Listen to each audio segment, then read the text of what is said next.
Welcome to day 2 of your 100-day blogging course.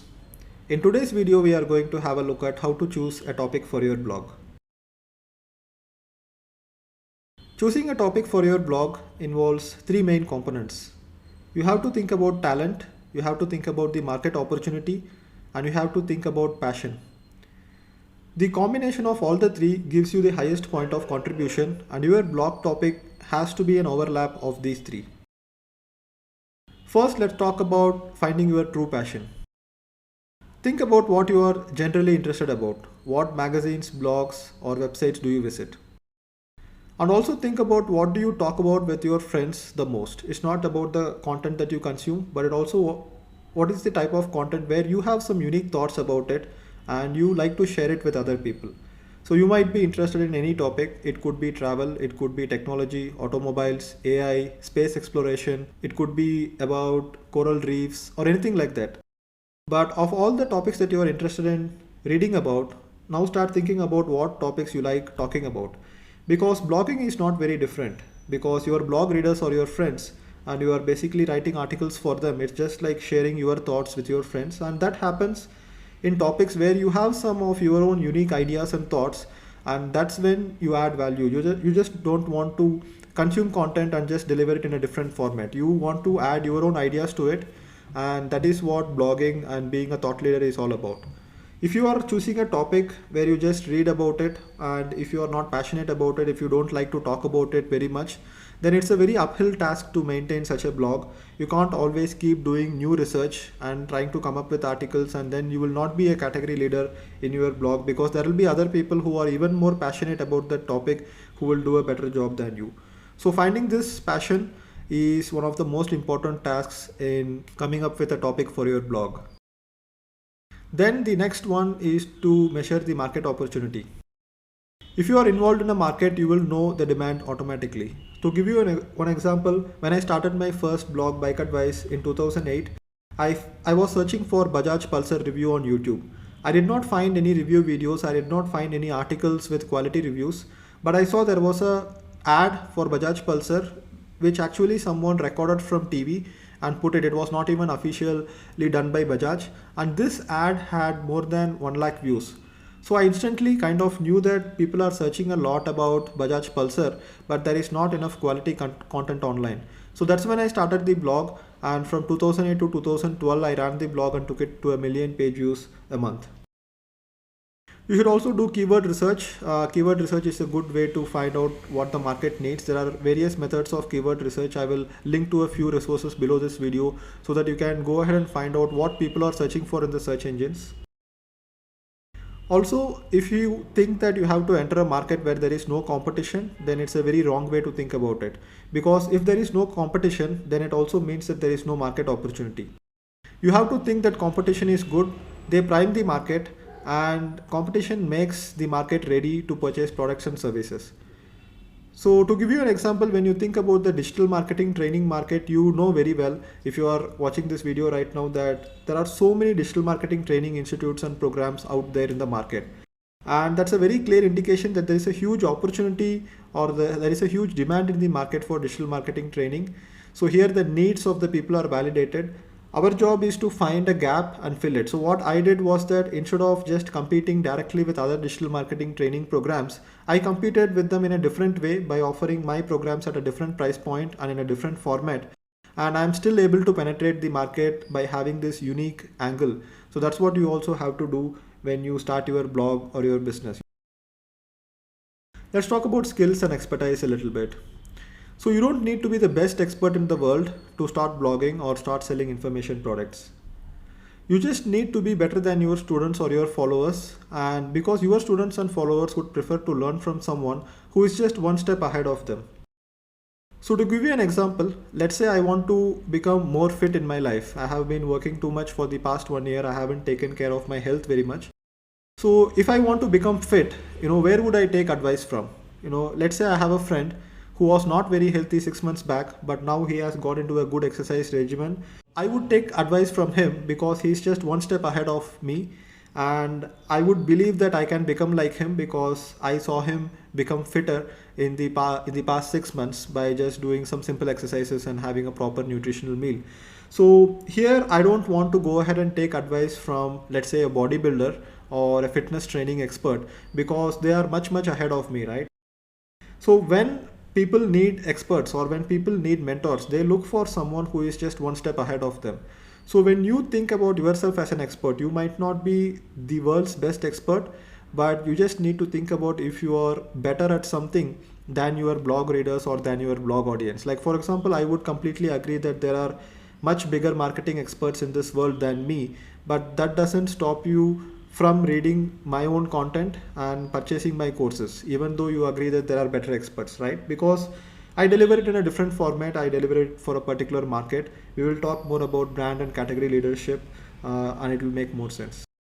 So small recap, match all the three as much as possible, match talent, market, and passion, and try to find a topic which matches all the three. So what is branding? Branding is the way that your customer perceives you. So what do your customers feel when they think about your brand is what branding is all about. So you have to build a good blog brand. You have to build a brand that is trustworthy, useful, and a friendly brand. I have been trying to build a trustworthy brand for the past 5 years with Digital Deepak, and if at all I screw up with something, then I go ahead and apologize with my readers just to maintain my brand image, because the brand that you are building is your ultimate asset. So do a small exercise. If you are sitting in your living room or your bedroom, just look around all the products that you are using. There are many brands around you, from mobile phones to many appliances to household items and things like that. So each one is a brand, and think about these brands and think about what it makes you feel, and analyze that feeling, and then you will understand more about branding. Think about what your brand wants to stand for. Like for example, when you think about Digital Deepak, I want you to think digital marketing made simple. So now let's talk about category leadership. This is a very important concept in trying to build a brand.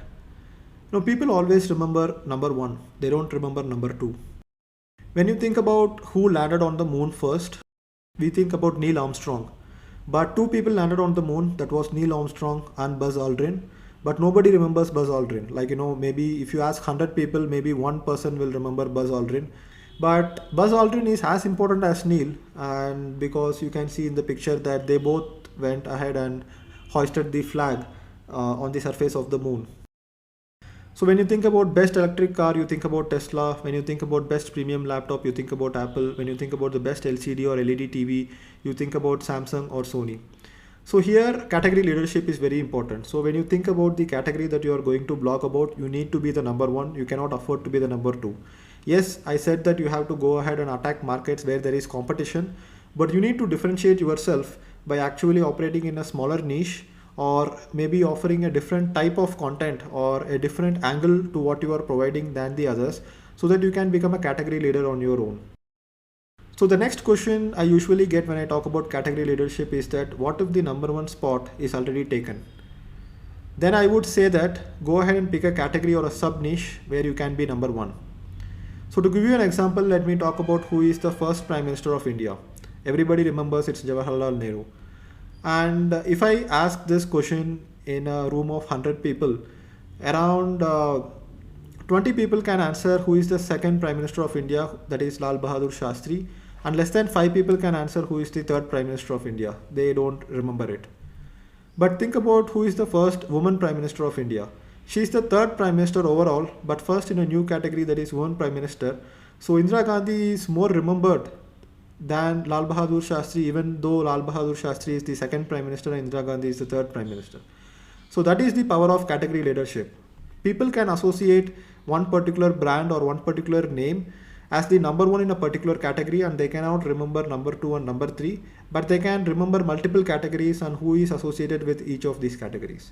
There are many digital marketing bloggers in the world, and there are many experts. So who is the best marketing blogger in the world? You think about a few names. Who is the best marketing author? You probably think about guys like Seth Godin.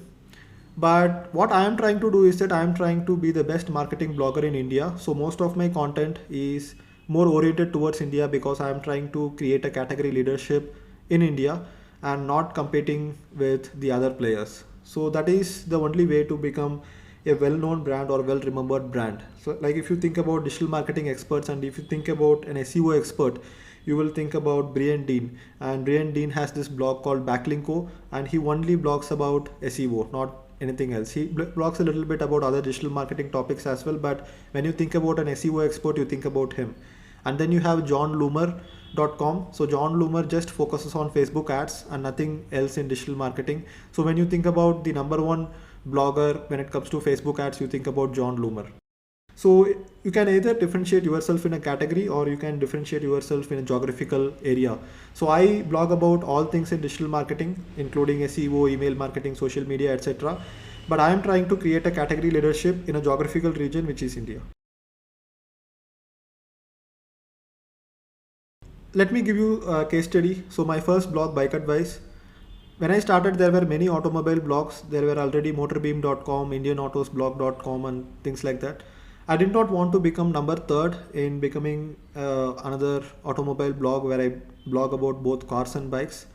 So since they have already established their brand, even if I develop a better content or better product or service, I still wouldn't be able to remove the brand perception that is already there on the market.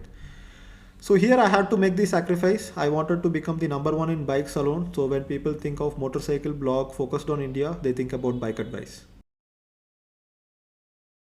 So categories will branch out to more categories over time. You don't need to worry about competing in a single category. And if you think that the number one position is taken up in all the categories, just wait, just observe the market. You will see that the categories are branching out to more smaller branches. So you think about blogs, then there are automobile blogs, then there are motorcycle blogs, and inside motorcycle blogs there are premium and lifestyle motorcycling blogs. So few decades back, cars were just cars. Cars were introduced, so people stopped using horses and they started using cars. And as the car market matures, you see there is a branching in it. Then you start seeing luxury sedans, you start seeing hatchbacks, you start seeing SUVs and different car categories which come up. And after these categories, there is further branching out. Like for example, BMW, Volvo, Audi, they manufacture luxury cars, but BMW focuses on driving pleasure, Volvo focuses on safety, Audi focuses on engineering. Go ahead and look at the marketing campaigns or the websites of these brands. You will know that BMW is trying to make a category leadership where if people want to focus on driving pleasure and people who want to self-drive their luxury cars, then BMW is the car to go for. If people are mostly focused on safety, then Volvo is the best brand for safety. So that's how it keeps branching out as the market matures. So this time when I start a new motorcycling blog, when I am starting a new blog for this training program, I will be focusing on premium motorcycles only for India. So right now I don't see any strong player who is just focusing on premium motorcycles. So there are many blogs who blog about motorcycles, but they blog about all kinds of motorcycles. I will be focusing on premium motorcycles and mostly in the touring segment, not in the sports segment. So what are the next action steps for you? So think about your passion topics and passion areas where you want to blog about, what you are interested in, what you like talking about to your friends. Think about if there is a market opportunity and competition. And if there is no competition, then think twice and then really do some research if there is a market opportunity out there. Do you have the skills for it? If not, can you develop it? This is a very important question because sometimes you will not be able to develop skills for certain things. I focus on developing skills in areas where I can have the maximum contribution. So I am passionate about digital marketing. There is a market opportunity for digital marketing, but I did not have the skills to record videos and edit videos like I am doing right now, but I developed the skills for it. So think about if you can develop the skills for it. And as always, if you have any questions, please comment below this video. And if you have any further questions, I will go ahead and create more videos and add it to the same day, because today it's all about thinking on what topic to blog about, on how to choose a topic for your blog. So thank you for watching this video and I will see you in the next video. Bye bye.